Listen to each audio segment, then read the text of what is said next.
சகோதர சகோதரிகளின் அனைவர் மீதும் ஏக இறைவனுடைய அமைதியும் கருணையும் உண்டாகட்டுமாக என்கிற உயரிய பிரார்த்தனைகளோடு மத்திய கிழக்கினுடைய சூடான நிலை ஓரளவுக்கு தணிந்து கொண்டு வருகிறது என்கிற எதிர்பார்ப்பு சர்வதேச மட்டத்தில் இருந்த நிலையில இன்றைய நாள் திடீரென அமெரிக்க அதிபர் டொனால்ட் ட்ரம்ப் விடுத்திருக்கக்கூடிய அறிவிப்பின் பிரகாரம் ஈரானோடு செய்து கொண்ட ஒப்பந்தங்கள் முடிவுக்கு வந்துவிட்டது என்று அறிவித்திருக்கிறார். நேற்று இரவு பின்னேரங்கள்ல ஈரான் மீதான தடை நீக்கங்கள் செய்யப்பட்டிருந்தது. அமெரிக்காவால் ஈரான் மீது விதிக்கப்பட்டிருந்த பொருளாதார தடைகளை நீக்குகிறோம் என்று அறிவித்திருந்தார்கள். அந்த தடை நீக்கங்களும் ரத்து செய்யப்படுகிறது என்று அமெரிக்க அதிபர் டொனால்ட் ட்ரம்ப் அறிவித்திருந்தார். இந்த நிலையில ஈரானுக்கும் அமெரிக்காவுக்கும் இடையிலான ஒரு சூடான கொதிநிலை உருவாகி இருக்கிறது. ஈரான் ஆல்ரெடி ஹொர்முஸ் நீர்ப்பரப்புல 3 பாரிய எண்ணெய் டேங்கர்கள் மேல தாக்குதல்களை நடத்தி இருந்தது. அந்த தாக்குதல்களை தொடர்ந்து நேற்று இரவு ஈரானுடைய கிரிக் உள்ளிட்ட பகுதிகளிலையும் ஸ்ரிக் உள்ளிட்ட பகுதிகளிலையும் பந்தர் அப்பாஸ் பகுதிகளிலையும் அமெரிக்க ஆக்கிரமிப்பு ராணுவம் தாக்குதல்களை நடத்தி இருக்கிறது. அதற்கு பதிலடியாக இன்றைய நாளில் ஈரான் குவைத் மற்றும் பஹ்ரைன் ஆகிய பகுதிகளில் மிக கடுமையான தாக்குதல்களை பதிலடி தாக்குதல்களாகவும் வழங்கி இருக்கிறது. இப்படி இரண்டு தரப்புமே பதிலடி தாக்குதல்களை தொடர்ந்து கொண்டிருக்கக்கூடிய சூழல்ல தான் ஈரானுடைய முன்னாள் ஆன்மீக தலைவர் ஆயத்துல்லா அலி ஹாமனியினுடைய ஜனாசா அடக்கத்திற்கான மும்முரமான பணிகளையும் ஈரான் செயல்படுத்தி வருகிறது. இந்த நிலையில மத்திய கிழக்கு மீண்டும் சூடுபிடித்திருக்கிறது.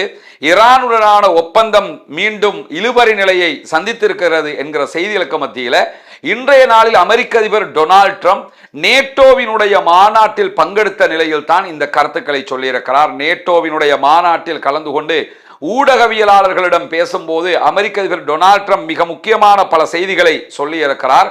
ஈரானுடைய மிக ஆபத்தானவர்கள் மீது நேற்றிரவு நாங்கள் தாக்குதல்களை நடத்தி இருக்கிறோம் என்று சொல்லக்கூடிய அமெரிக்க அதிபர் டொனால்ட் ட்ரம்ப் மேலதிகமாக பேசுகிற போது அவர்கள் நோயுற்றவர்கள், அவர்கள் கபடதாரிகள், அவர்களிடம் ஏதோ கோளாறு இருக்கிறது என்று அவருடைய நாவுக்கு எதெல்லாம் வந்துச்சோ அதையெல்லாம் எதுகை மோனையோட சேர்த்து பேசி இருக்கிறாரு.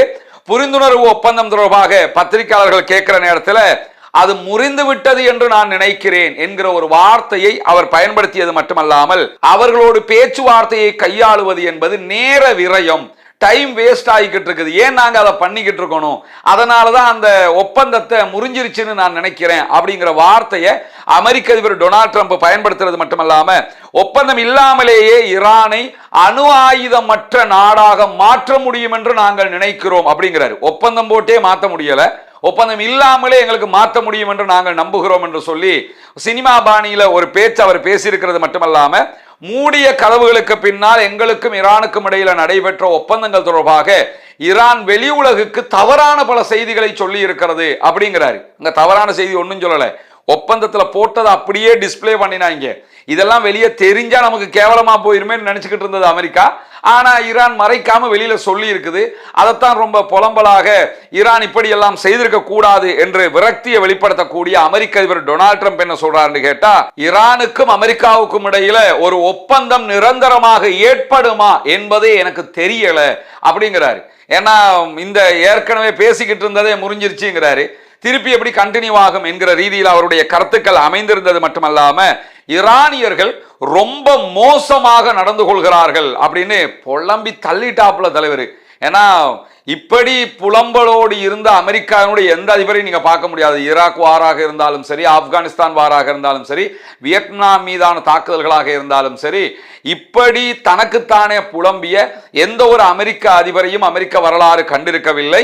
இப்பொழுது அமெரிக்க அதிபர் டொனால்ட் ட்ரம்ப் மிக கடுமையாக புலம்புவது மட்டுமல்லாமல் ஈரானியர்களுடைய செயல்பாடு எனக்கு மகிழ்ச்சி தரவில்லை, நாங்க அங்கு ஒரு ஆட்சி மாற்றத்தை விரும்பல, ஆனால் அணு ஆயுதத்தை ஈரான் கொண்டிருக்க கூடாது என்றுதான் விரும்புகிறோம். இது எப்படின்னா யுத்தம் பண்ண வரும்போது நாங்கள் ஈரானுடைய ஆட்சியை அழிப்போம், ஈரானை பிடிப்போம், ஈரானை இல்லாமலாக்குவோம் இப்படின்ட்டு வர்றது.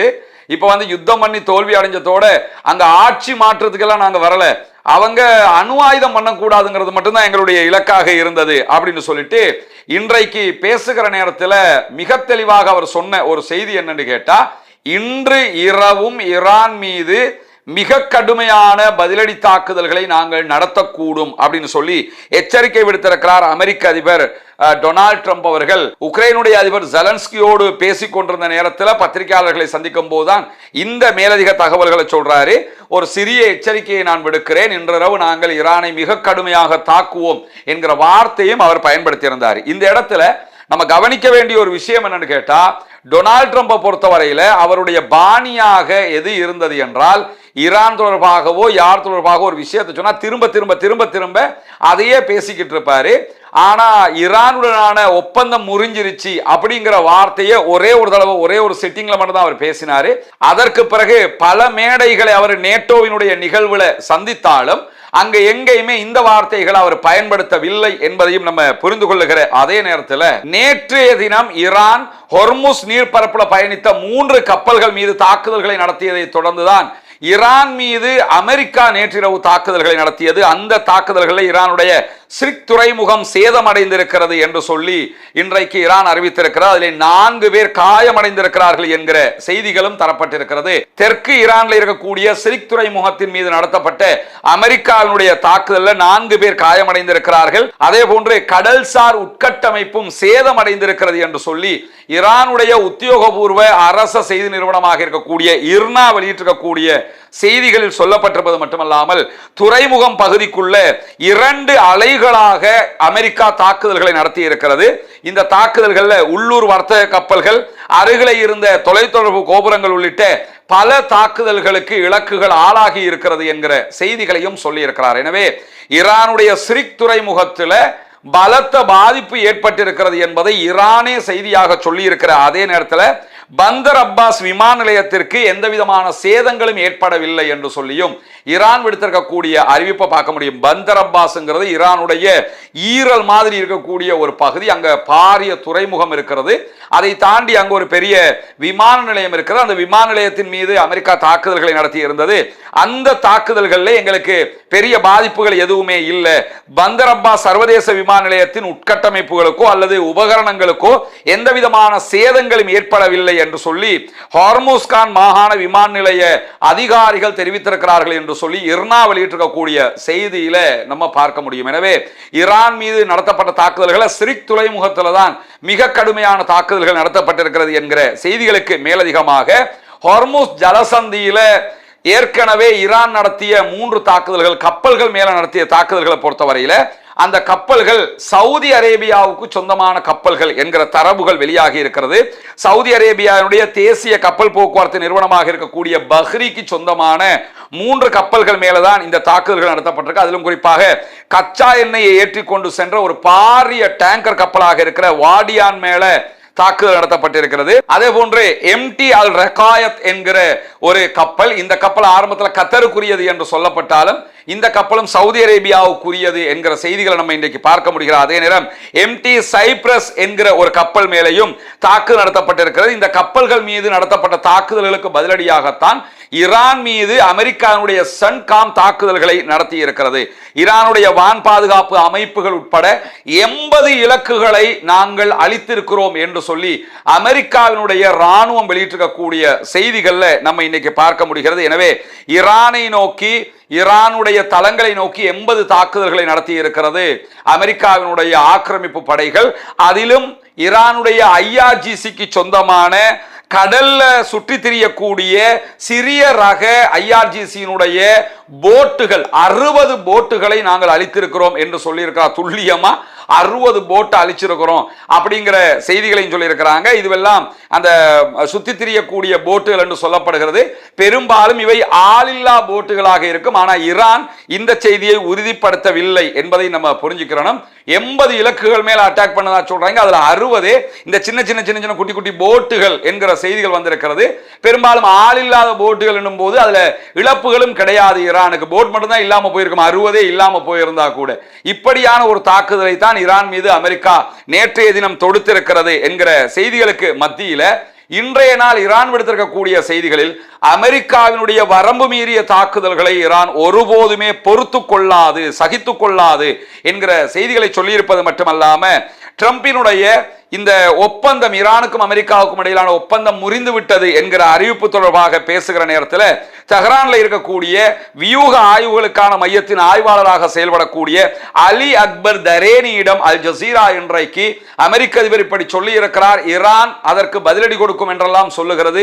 அதை பற்றிய நிலைப்பாடுகள் என்ன என்று கேட்கிற போது, ஈரான் ஒரு யுத்தத்தை நாடவில்லை, ஈரான் சண்டைக்கு போக விரும்பல. ஏற்கனவே அதான் சொல்லி கொண்டிருந்தாங்க, ஈரான் அவங்க சண்டைக்கு போக விரும்பல. ஆனால் ஈரான் யுத்தத்தினால் ஆல்ரெடி பாதிக்கப்பட்ட நாடு. அமெரிக்காவும் இஸ்ரேலும் ஆக்கிரமிப்பாளர்கள். ஈரானுக்கு எதிராக அவங்க தான் தாக்குதல் நடத்தினாங்க. இப்பொழுது ட்ரம்ப் அவரே கையெழுத்திட்ட ஒரு ஒப்பந்தத்தை திறம்பட முடக்குகிற வேலையில் ஈடுபட்டு வருகிறார்.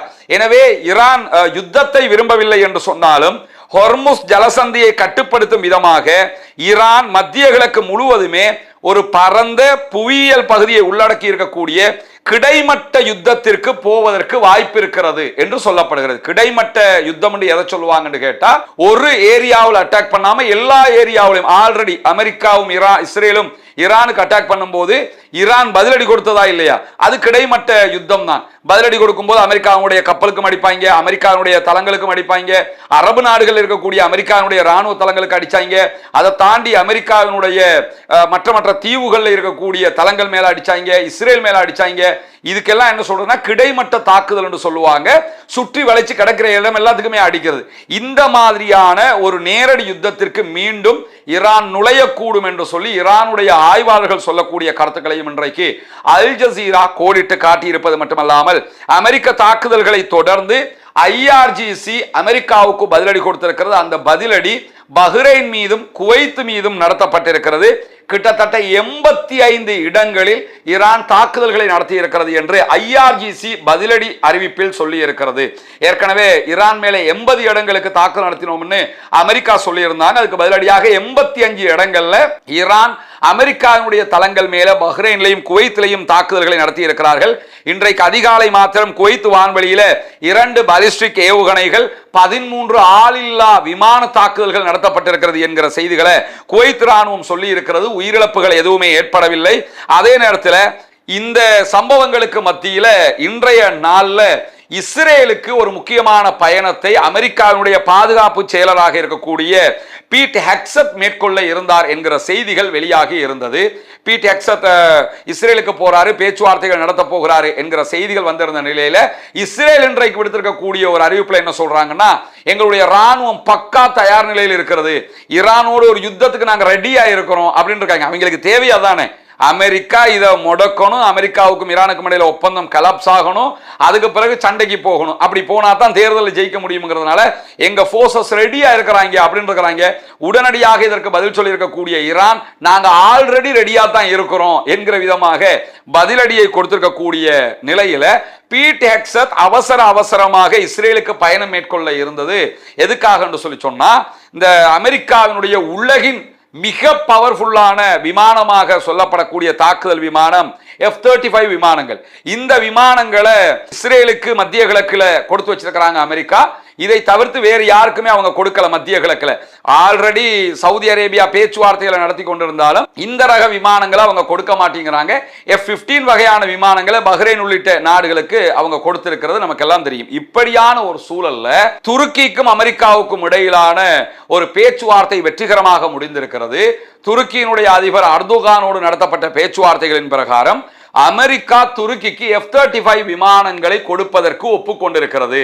இத இஸ்ரேல் ரசிக்கல. இஸ்ரேல் என்ன பண்றாங்கன்னு கேட்டா, அமெரிக்காவுக்கு சொல்லக்கூடிய தகவல்கள்ல, நீங்க துருக்கிக்கு F-35 விமானங்களை கொடுக்கிறது என்கிறது எங்களுக்கு மிகப்பெரிய பாதிப்பை உண்டாக்கும், நாங்க இஸ்ரேலாக இருக்கிற எங்க கிட்ட மட்டும்தான் அது இருக்கணும், துருக்கி எங்களுக்கே அட்டாக் பண்ண கூடும் என்றெல்லாம் அவர்கள் சொல்லி இருக்கிறார்கள். ஆனால் அதனை மீறி துருக்கிக்கு F-35 விமானங்களை விற்பதற்கு தயாராகி இருக்கிறது அமெரிக்கா என்கிற செய்திகள் வெளியாகி இருக்கிற அதே நேரம் இன்றைய நாள் ஈரானுக்குள்ள ஈரானுடைய மறைந்த ஆன்மீக தலைவர் ஆயத்துல்லா அலி ஹாமனியினுடைய ஜனாசா ஊர்வலங்கள் நடைபெற்று வருகிற அதே நேரம் அவருடைய ஜனாசா ஈராக்குக்கு கொண்டு செல்லப்பட்டிருக்கிறது. ஈராக்கினுடைய புனித நகரமாக ஈராக்கியர்களால் பார்க்கப்படக்கூடிய நஜஃபுக்கு அந்த ஜனாசா கொண்டு போகப்பட்ட நேரத்தில் 2.5 மில்லியன் 25 லட்சம் மக்கள் அந்த ஜனாசாவிலே பங்கெடுத்ததாக இன்றைய நாள் ஈராக்கினுடைய பாதுகாப்பு தரப்பு வெளியிட்டிருக்கக்கூடிய செய்திகளை நம்ம பார்க்க முடியும். குறிப்பாக ஈராக்கினுடைய மக்கள் திரட்டல் படைகள் PMF வெளியிட்டிருக்கக்கூடிய அறிவிப்புகள்ல இந்த செய்திகள் மிக முக்கியமான இடத்தை பிடித்திருக்கிறது. முழுமையான பாதுகாப்போடு 25 லட்சம் மக்கள் அந்த ஜனாசா பார்வையிடுவதற்காக பங்கெடுத்திருக்கிறார்கள் என்று சொல்லி PMF இந்த அறிவிப்பில் சொல்லியிருக்கிறது. PMF மக்கள் திரட்டல் படை என்கிறத புரிஞ்சுக்கிறங்க. ஈராக்குக்குள்ள ராணுவம் இருக்கிறாங்க. அதே மாதிரி ஈராக் அரசால் அங்கீகரிக்கப்பட்ட ஒரு ராணுவம் தான் இந்த மக்கள் திரட்டல் படை என்கிற PMF என்கிற இந்த படைப்பிரிவு. இந்த படைப்பிரிவை தான் கலைக்கணும், இவங்களை ராணுவமாக நீங்க வைக்க கூடாதுன்னு அமெரிக்கா ஈராக்குக்கு அழுத்தம் கொடுத்து கொண்டு இருக்கிறாங்க. ஆனா ஈராக்கால எதுவுமே பண்ண முடியாத ஒரு நிலை இருக்கு. இந்த PMFங்கிறது மொத்தமாகவே ஈரானுடைய ஆதரவு பெற்றவர்கள். ஈராக்குக்குள்ள 2 ராணுவம், அதுல ஒரு ராணுவம் அமெரிக்காவுடைய ஆதரவு பெற்றதாக இருக்கிறது. இந்த PMF என்பது முழுவதுமாக ஈரானுடைய ஆதரவு பெற்ற படைப்பிரிவுகளாக இருக்கிறது. அதுதான் இந்த வார்ல ஈரானுக்கு மிகப்பெரிய பலமாகவும் இருந்தது. இந்த கதாயிபு ஹிஸ்புல்லா என்பதும் PMF என்பதும் எல்லாம் மிங்கலாக ஒன்று கலந்த படைகளாகத்தான் அவர்கள் செயல்படுவார்கள் என்பதையும் நம்ம புரிந்து கொள்ள முடியும்.